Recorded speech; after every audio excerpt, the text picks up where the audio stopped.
സത്യസന്ധമായിട്ട് പറഞ്ഞിട്ടുണ്ടെങ്കിൽ ഈ കാണുന്ന പച്ചക്കറി തോട്ടത്തിന്റെ ഒരു സെറ്റപ്പ് ഉണ്ടാക്കിയെടുക്കാനായിട്ട് ഞാൻ നല്ലൊരു തുക ഇൻവെസ്റ്റ് ചെയ്തിട്ടുണ്ട്. അധ്വാനവും നന്നായിട്ട് ഇട്ടിട്ടുണ്ട് ഇതിലേക്ക്. കാരണം ആരുടെ ഹെൽപ്പ് ഇല്ലാതെയാണ് ഞാൻ ഇതിങ്ങനെ ആക്കിയെടുത്തത്. പക്ഷേ ഇതുപോലെ ഒരു പച്ചക്കറി നമ്മുടെ തോട്ടത്തിൽ നിന്ന് പൊട്ടിച്ചെടുക്കുമ്പോൾ കിട്ടുന്ന സന്തോഷം ഞാൻ ചെലവാക്കിയ തുക കൊടുത്താൽ പോലും കിട്ടാത്തതാണ്. ഇപ്പൊ ഈ കാണുന്ന സ്കാലപ്പ് സ്ക്വാഷ്, അതിന് $2-3 വരുള്ളൂ. പക്ഷെ അതിനു വേണ്ടിയാണ് ഞാൻ ഈ ചെലവെല്ലാം ചെലവാക്കിയതെന്ന് എന്നോട് ആളുകൾ പറയാറുണ്ട്. പക്ഷെ അവർക്ക് അറിയില്ല, ഇത് ഓരോന്നും ഇങ്ങനെ പൊട്ടിച്ച് ഇത് വളരുന്നത് കാണുന്നതും ഇതിന്റെ വിളവെടുത്ത് നമ്മൾ ഒരു കറി ഉണ്ടാക്കി കഴിക്കുമ്പോൾ അല്ലെങ്കിൽ ആർക്കെങ്കിലും ഒക്കെ ഒന്ന് കൊടുക്കുമ്പോൾ നമുക്കുണ്ടാകുന്ന സന്തോഷം എന്താണെന്നുള്ളത്. അപ്പം ആ സന്തോഷമാണ് എന്നെ ഈ ഒരു പച്ചക്കറി തോട്ടം ഉണ്ടാക്കാനായിട്ട് എപ്പോഴും പ്രേരിപ്പിക്കുന്നത്.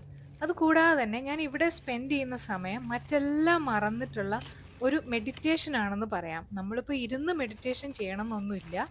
നമ്മൾ എവിടെയാണോ ഒരു കാര്യത്തിൽ നന്നായി കോൺസെൻട്രേറ്റ് ചെയ്യുന്നത്, അത് നമ്മുടെ മെഡിറ്റേഷനായി മാറും. എൻ്റെ ഒരു സ്ട്രെസ് ബേസ്റ്ററും കൂടെയാണ് ഈ പച്ചക്കറി തോട്ടം.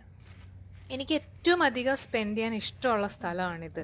ഇവിടെ നിൽക്കുമ്പോൾ ഉണ്ടാകുന്ന ആ ഒരു പ്രകൃതിയോടുള്ള ഒരു ചേർന്നുള്ള ഒരു ലയനം, കിളികളുടെ ശബ്ദം, അണ്ണാന്റെ ചിലപ്പ്, അതുകൂടാതെ പൂമ്പാറ്റകള്, തുമ്പികള്, ഇതെല്ലാം ഇതിൽ എപ്പോഴും ഉണ്ടാകും. പുറകുവശത്ത് വന്ന് ഇങ്ങനെ ഇരുന്ന് ഇവിടേക്ക് നോക്കിയിരിക്കുക എന്നുള്ളതാണ് എൻ്റെ ഏറ്റവും വലിയ ഹോബി. ഇത് പൊട്ടിച്ച് കഴിക്കുന്നതിനേക്കാളും ഇത് കാണുക എന്നുള്ളതാണ് കണ്ണ് നിറയ്ക്കുന്ന പരിപാടി. ഇതെല്ലാം വിവിധ തരം സ്ക്വാഷ് ഐറ്റംസ് ആണ്. ഈ സ്ക്വാഷ് എന്ന് പറഞ്ഞാൽ നമ്മുടെ കുക്കുംബർ പോലെ ആണോ എന്ന് ചോദിച്ചാൽ പുറം ഭാഗം അങ്ങനെയാണ്, പക്ഷെ അകം കുറച്ചുകൂടെ തിക്കായിരിക്കും.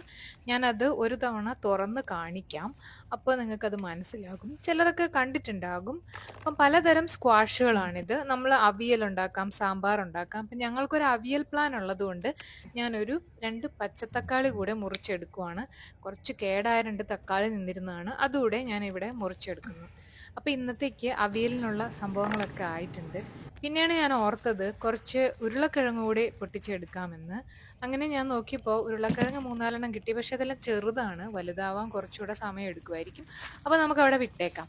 അപ്പം അങ്ങനെ ഉരുളക്കിഴങ്ങും കഴുകിയെടുത്തിട്ട് നമ്മളപ്പോൾ ഇന്നത്തെ അവിയലിനുള്ള എല്ലാ സെറ്റപ്പും റെഡി.